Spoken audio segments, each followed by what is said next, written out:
served his country his whole life. Years of work, years of loyalty, and now only silence. One evening, he stood outside a house he once called his own. Inside were voices, familiar voices, his sons, his daughter-in-laws. But the door didn't open. When money ends, do relationships end too? When strength fades, does respect disappear with it? William never complained. He just watched. He listened. He waited. Time passed. And then one day, everything changed. The same hands that once pushed him away now needed support. The same voice that stayed silent now whispered a question it had never asked before. Was this old father still a burden? Or had he always been a blessing? They were just too late to see it.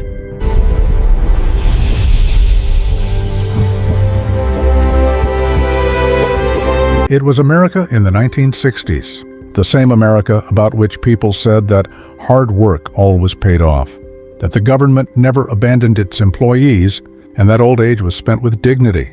In one such relatively quiet town, inside an old but well-kept wooden house, 75-year-old.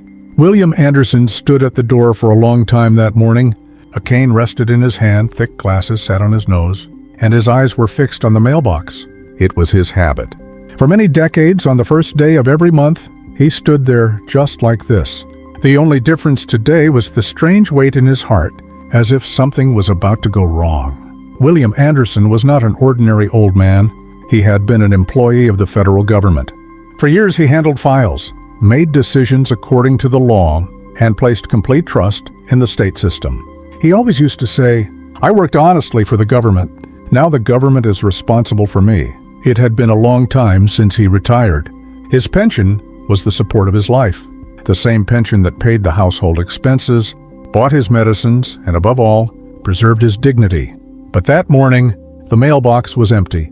William said to himself, "Maybe the mail is late." He came inside, sat on a chair, and held the cup of coffee in both hands. The cup was trembling, or maybe his hands were. Even he did not know. Until a year ago, this cup was placed in his hands by his wife, Margaret Anderson. "It's too hot, drink it slowly," she would say with a smile. Margaret, the woman who had seen his youth, his retirement, but left this world before witnessing his entire old age. It had been a year, yet the house had not emptied itself of her presence. After she was gone, William seemed to be shrinking slowly, his voice softer, his steps slower, and his courage weaker. The mail did not come by noon. It didn't come the next day either. On the third day, William gathered the courage to call the government office. On the other end was a cold, mechanical voice. "Your pension file is under review, sir." "Review?" William repeated softly. "I never made any mistake."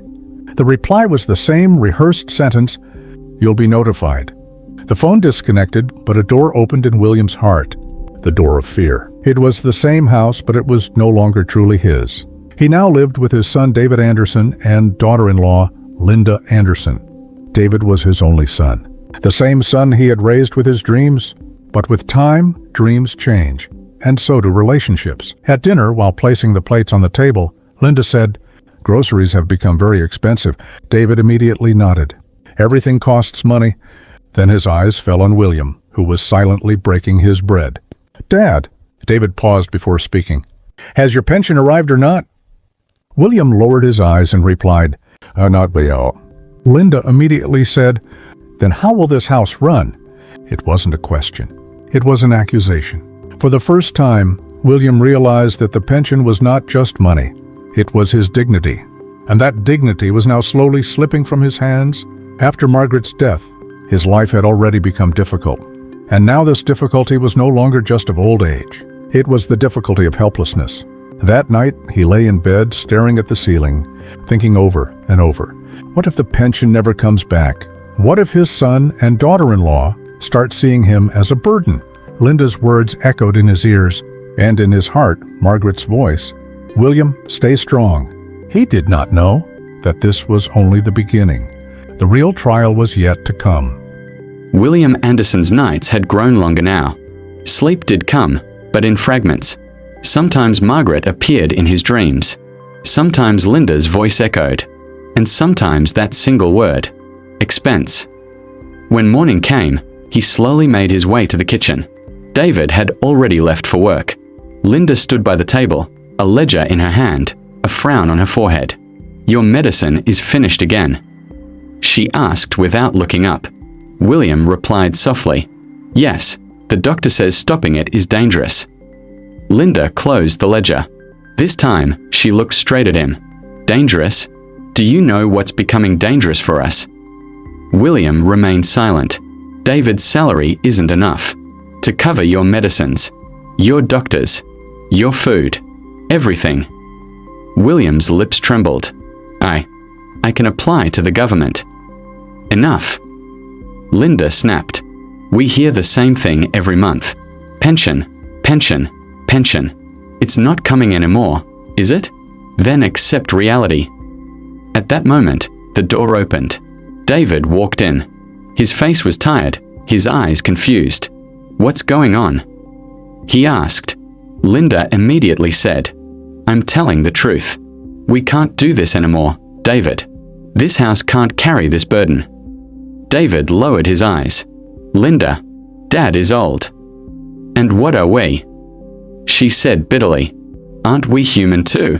Don't we get tired?" William gathered courage for the first time. "David, I am your father. David said quietly but clearly. "Dad, please, don't make this harder." That sentence pierced William's heart like an arrow. Silence followed. Then Linda said the words William had feared for nights. "You can't stay here anymore." William felt as if he hadn't heard. "What?" "We are asking you to leave. Today. Now." David said in shock. "Linda." "No." She screamed. "Either me, or this burden." Tears filled William's eyes, but no sound came out. He slowly walked to his room. That same room, which was never truly his. He took out a small bag, a few clothes, his medicines, and Margaret's photograph. When he came out, Linda stood by the door. "Leave the key on the table." William placed the key down. He walked toward the door, then stopped for a moment. "David," he said, turning back. "If ever you need me." David didn't meet his eyes. The door closed, and with it, another door of William's life closed too. He stood in the street, a 75-year-old man, a bag in his hand, a question in his heart. Where should he go? On the same street lived a neighbor, Mr. Howard, around 55. They exchanged greetings occasionally. William gathered courage and knocked. Howard opened the door and froze. "Mr. Anderson?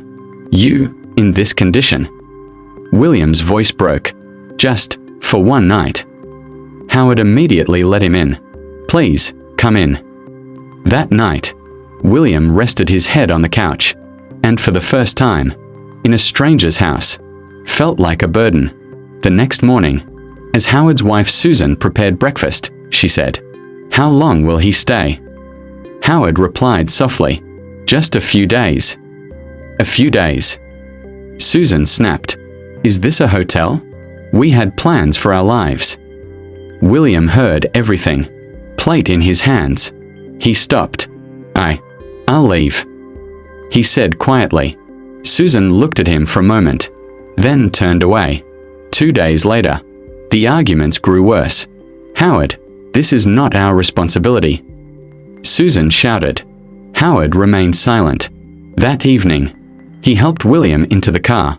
"Where are you taking me?" William asked. Howard sighed deeply. "To a place where you'll be safe." The car stopped in front of a large building.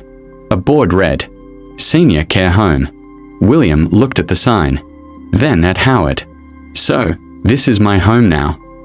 Howard's voice grew heavy. "I'm sorry." William said nothing. He stepped out of the car. Inside the doors was a new world. Aged faces, silent eyes, people defeated by time. The nurse handed him papers and asked, "Any family contact?" William paused, then softly said, "No."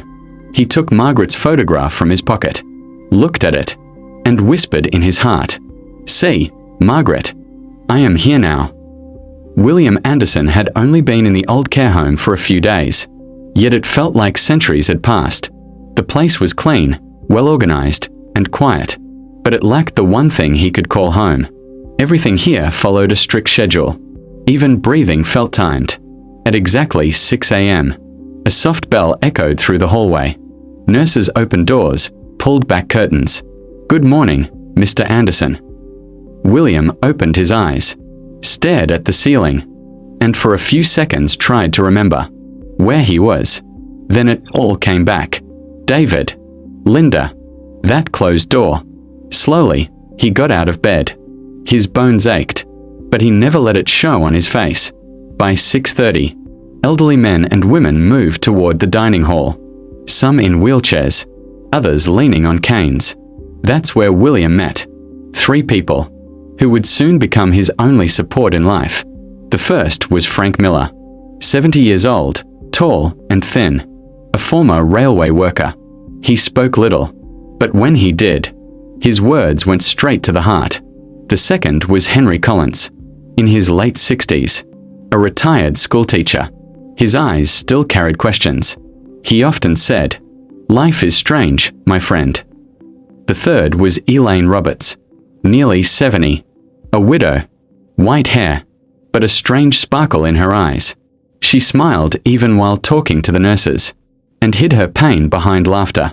It was Elaine who first said to William, "This place isn't a grave. It's just a waiting room." Breakfast was served at 7 a.m. Oatmeal, a boiled egg, light coffee. At first, the food tasted bland to William, but Frank laughed and said, "This isn't food. It's just an excuse to keep us alive."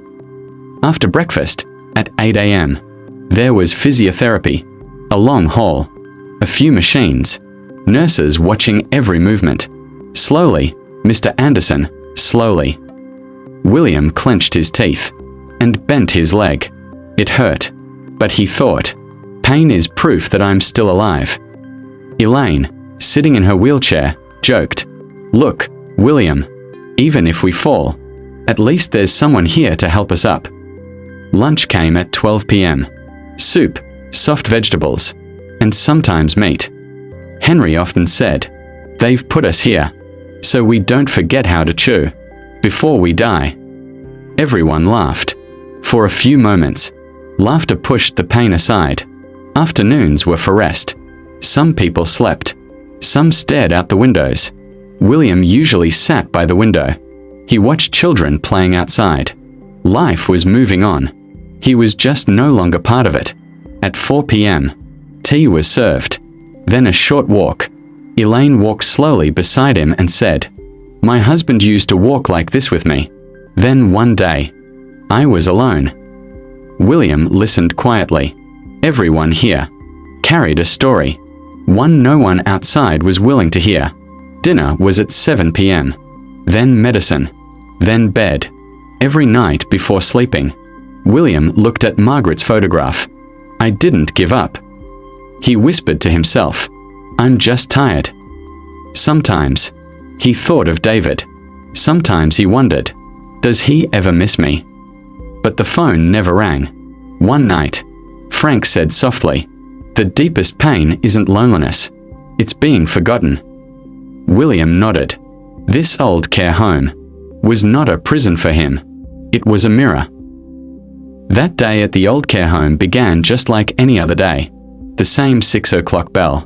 The same voices of the nurses. The same smell of medicine. Less like healing, more like a reminder. That time was now limited.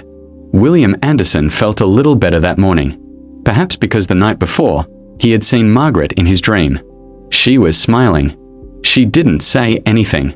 She just looked at him, as if she wanted to say, "The story isn't over yet, William." After breakfast, he was sitting in a corner of the hall. Frank was reading the newspaper. Henry was turning the pages of a book, and Elaine sat by the window, staring outside.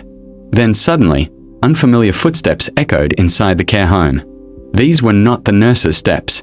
They were quick, confident, the kind of footsteps only carried by people who arrive with a purpose.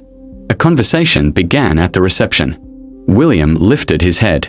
2 men and a woman. Neat clothes. Proper coats. And on their faces, that seriousness, which is born only in government offices. The nurse asked softly, "May I help you?" One of them replied, "We are from the Federal Public Records and Compliance Department." The name struck William like lightning. It was the same department, where he had spent 30 years of his life. The same files, the same laws, the same bureaucratic silence. Their eyes scanned the hall, searching faces. "We are looking for Mr. William Anderson." The second man said. For a moment, time stopped. Elaine immediately looked at William. Frank lowered his newspaper. Henry adjusted his glasses. William's heartbeat quickened. Slowly, he stood up. "I'm William Anderson." All 3 pairs of eyes fixed on him. After a brief silence, the woman stepped forward. "Sir, we've been looking for you for weeks." William laughed. It was a bitter laugh. "Sir, we've been looking for you for weeks." William laughed. It was a bitter laugh. "Me? When my pension was stopped. No one came looking for me then." They exchanged glances. The first man spoke seriously. "Mr. Anderson, there has been a serious administrative error." William's tone hardened. "An error? One of your errors got me thrown out of my son's house and brought me to an old care home." Elaine listened quietly. Her eyes filled with an unfamiliar moisture. The man replied, "We know, sir, and we are here to fix it." William said sarcastically, "Why now? Everything is fine now, isn't it? I'm quiet, isolated, no longer a problem for the system." The second man stepped forward. "You were never a problem. You were our strength." Those words collided somewhere deep inside William. "Even today, your files are used as examples." He continued, "Your discipline, your integrity, your judgment." William said bitterly, "And the reward for that? A suspended pension? A lonely old age?" The woman spoke gently.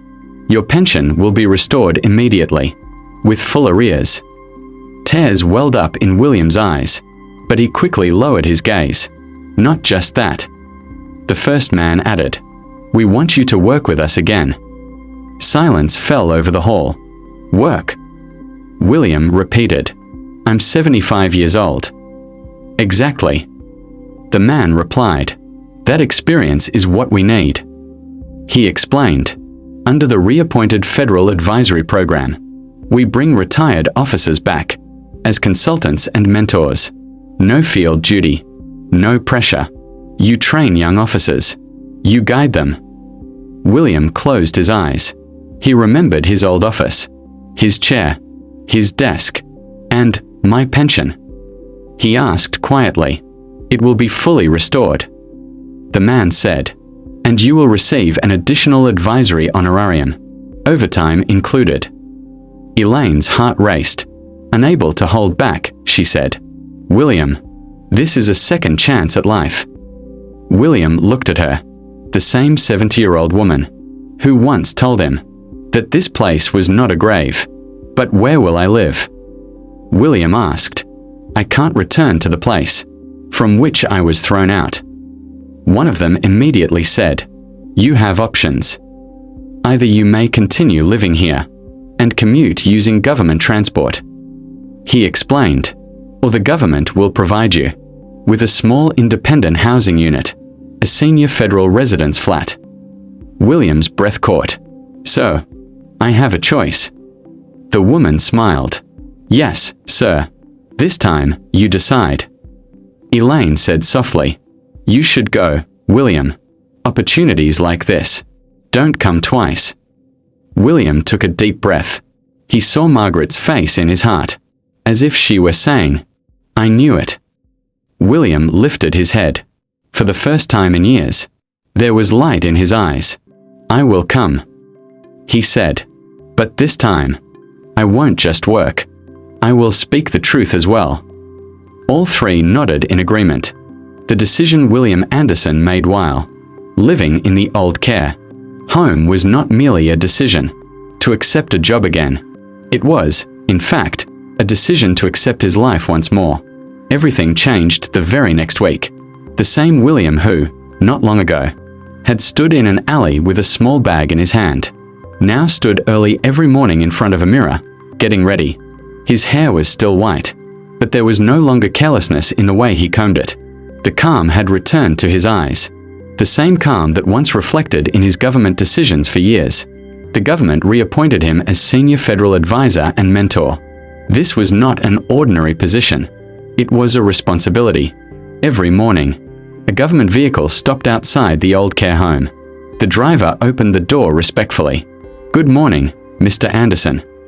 Those same words, Mr. Anderson, brought back a sense of dignity William thought he had lost forever. As soon as he entered the department building, several young officers would stand up. Some knew him only by name, some through old files, and some through stories. William looked at them and thought to himself, "This is the age when I stopped learning, and this is the age when they must begin." He gave lectures several days a week. No PowerPoint, no artificial phrases. He used to say, "The law is written in books, but justice lives inside a human being. If it dies within, no file can keep it alive." In meetings, decisions often revolved around him. When discussions became heated, all eyes would naturally turn toward William. He spoke softly, yet silence filled the room. A decision made in haste becomes years of loss. He would say, and admitting a mistake is not weakness, it is responsibility. Young officers took notes. Some nodded. Some, for the first time, began to see government service, not merely as a job, but as a trust. His pension had been restored. The arrears had been paid in full. The government also provided him with a small but clean apartment, not far from the old care home. Yet he still visited Elaine, Frank, and Henry.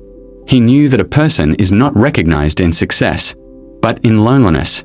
One day, Elaine smiled and said, "See, I told you. This place isn't a grave, it's a waiting room. Your waiting is over." William replied, "But you are all still here." Elaine smiled gently. "Everyone's clock doesn't ring at the same time, William."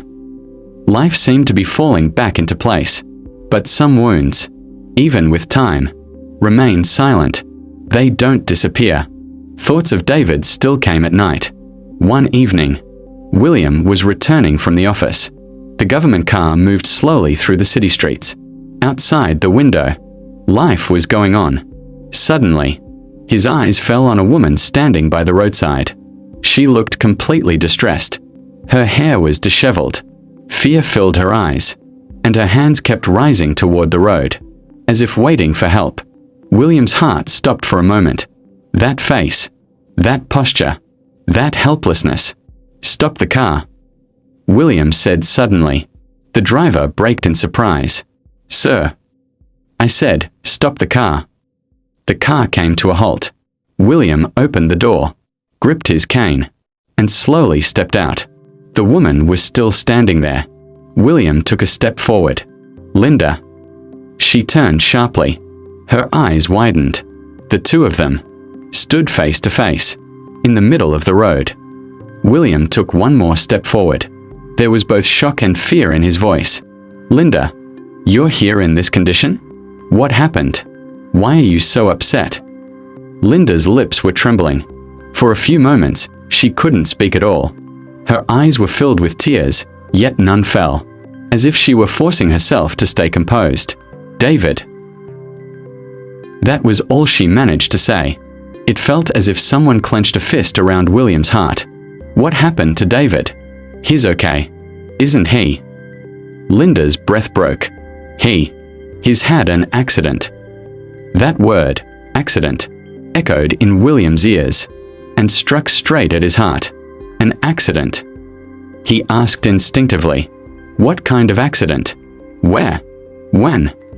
Linda looked toward the road, where she had been trying to stop a taxi. For several minutes now. He was coming back from the office. On the highway, someone suddenly changed lanes. The car went out of control. Her voice choked. The police called. They said he's been taken to the hospital immediately.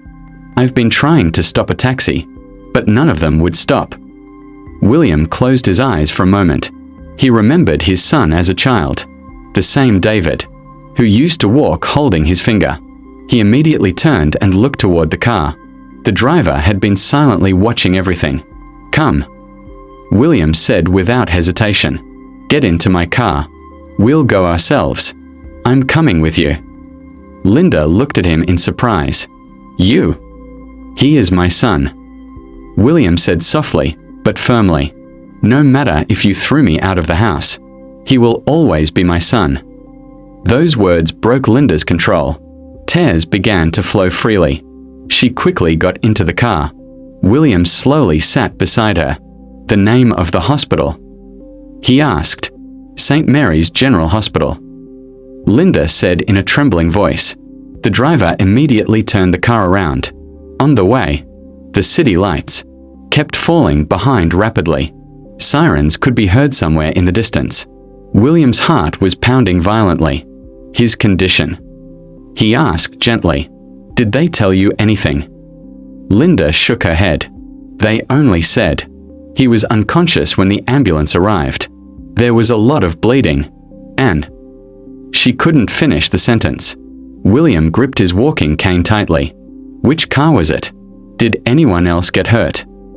"The driver of the other car is fine. David's car was badly damaged. The driver's side." She stopped. William stared out of the window. The road markings began to blur before his eyes. David was always in a hurry. He said quietly, "I told him so many times to slow down."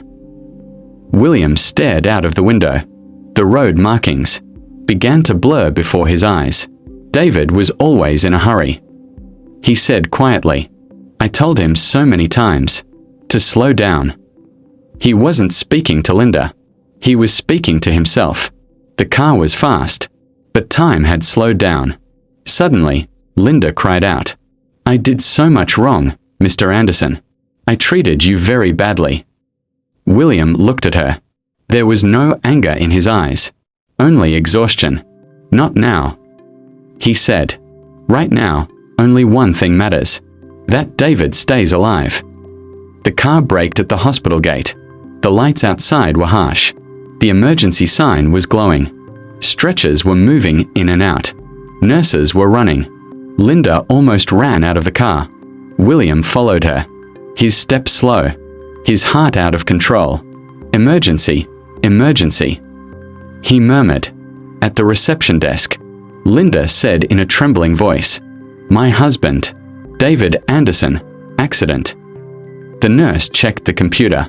Those few seconds felt like several minutes.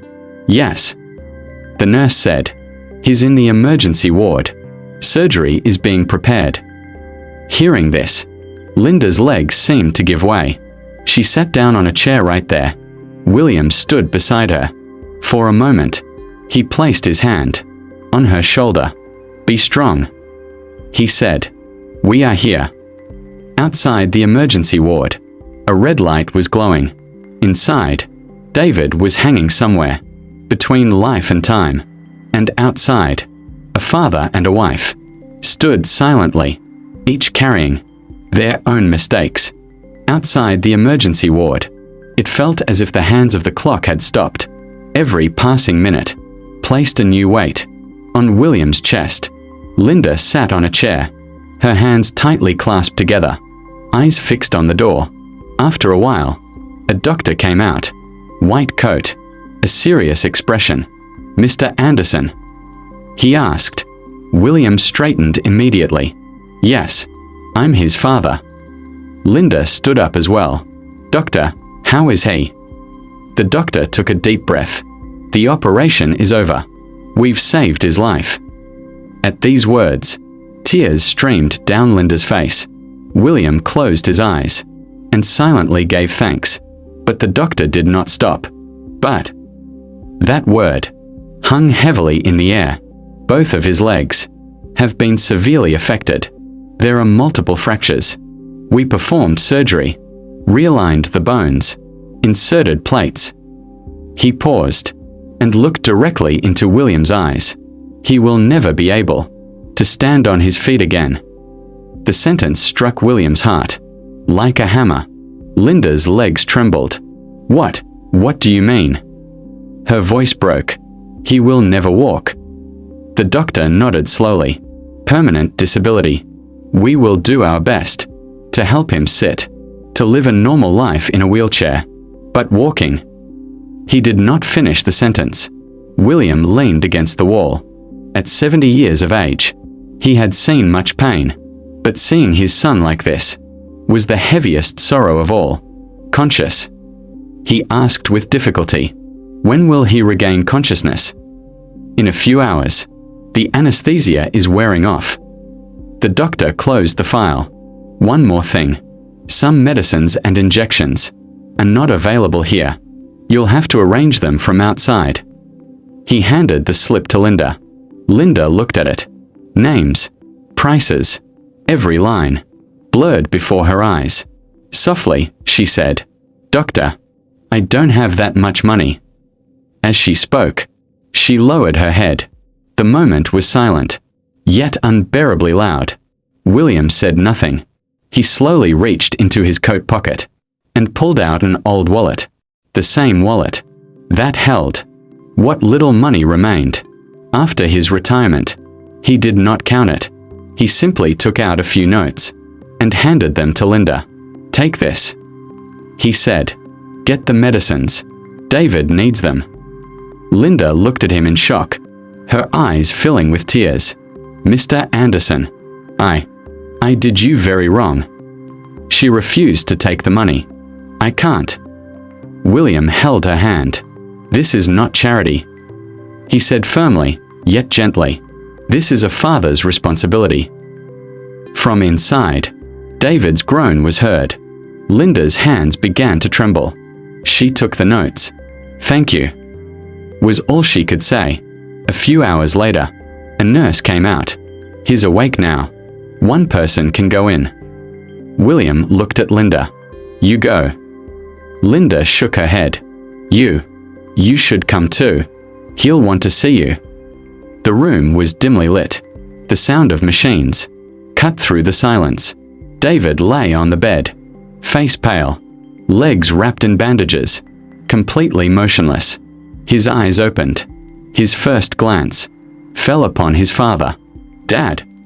The voice was weak, but the recognition was clear. William stepped forward and stood beside the bed.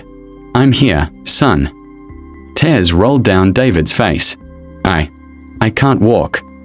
He tried to look down, but even his neck lacked the strength. William held his hand, the hand that was once strong, now trembling. "Don't think about that yet." William said, "You're alive. That's what matters most." David closed his eyes. The doctor said, "I'll never walk again." His tears soaked into the pillow. William bent down and touched his forehead. "Listen." His voice was heavy, but unbroken. "When I was your age, I lost everything too. My job, my dignity, and in the end, you as well." He took a breath. "But I didn't break, because as long as there is breath, paths never truly end." David opened his eyes. "But now I'll be a burden." The words tore through Linda. "Don't say that," she cried. "You're my husband." William said firmly, "And you are my son. As long as your father is alive, you are not alone." Silence filled the room, but it was not the silence of despair. It was the quiet beginning of a new chapter. Time passed slowly. Those days in the hospital became the hardest test of David's life. After the operation, when he was brought home, he was confined to a wheelchair for the rest of his life. That same David, who once walked with fast, confident steps, who stood tall in front of his father with pride, now would fall silent just by looking at his own legs. In one corner of the room, the wheelchair stood, silent, yet speaking louder than words. Linda tried her best, but at night, She cried alone. One day, David gathered the courage and said, "Dad, please come live with us. We need you." Linda also spoke. "We've hurt you so much. Now please, give us a chance." William was sitting in the simple flat provided by the government. There was silence there, but there was peace too. He smiled gently and said, "No, my son. I'm fine here. This place is mine." David panicked. "But you're alone." William interrupted him. "I'm not alone. And listen." He sat up straight. "Every month, I will send you both money, a good amount. You will never lack anything." Linda's eyes filled with tears. "How can we take it? After everything we—" "Enough," William said softly but firmly. "As long as I'm alive, no worry of this world will ever touch you." This was the same father who was once considered a burden. Now, he had become their support. Every month, William regularly sent money for David and Linda. Treatment, medicines, house expenses, everything became easier. And William still had enough money left for himself as well. William's meetings with Elaine continued regularly. Elaine, who was his age at the old care home, had wrinkles on her face shaped by time. Yet there was a strange calmness in her words. One day, William spoke on his own. "Elaine, if you want, you can live with me in the government-provided flat. Why live alone?" Elaine looked at him for a moment, then said softly, "William, won't I become a burden?" William smiled. That same peaceful smile he had learned after many years. "I have carried many people's burdens in my life. Today, if someone chooses to walk beside me, it doesn't feel like a burden. It feels like a blessing." A few days later, Elaine moved into the flat. Now, when William went to work, Elaine stayed behind, taking care of the home, cooking, cleaning, and above all, quiet waiting. In the evenings, they drank tea together, sitting by the window, talking about life. William often thought to himself, "There was a time when I believed I was a burden, and today, connected through me, are my son, my daughter-in-law, and Elaine, all bound together